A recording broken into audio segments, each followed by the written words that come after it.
రూ. 2000 నోట్లను reserve bank చలామణి నుంచి తొలగించింది. ఇప్పటికీ ఆ నోట్లలో చాలా వరకు ఆర్బీఐకి తిరిగి రాలేదు.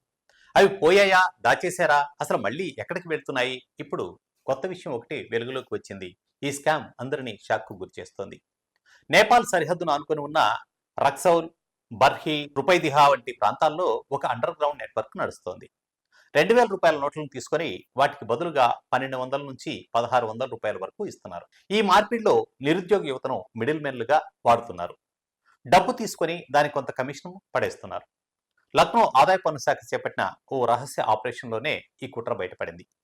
దర్యాప్తు బృందం కొందరు వ్యక్తులను రూ. 2000 నోట్లతో నేపాల్కు పంపగా అక్కడ వారు సులభంగా నోట్లను మార్పిడి చేసుకోగలిగారు. ఆ ప్రక్రియలో ఫేక్ ఐడీలు, పోస్టాఫీసులో ఉపయోగం కనిపించినట్లు సమాచారం. దర్యాప్తు సంస్థల సమాచారం ప్రకారం ఈ డబ్బు యూపీఐ ట్రాన్సాక్షన్ల ద్వారా మత మార్పిడులకు, అక్రమ నిర్మాణాలకు ఉపయోగపడుతుందని అనుమానం. తమిళనాడుకు చెందిన ఓ సంస్థ నుంచి నిధులు వెళ్తున్నట్లు లీక్స్ వచ్చాయి.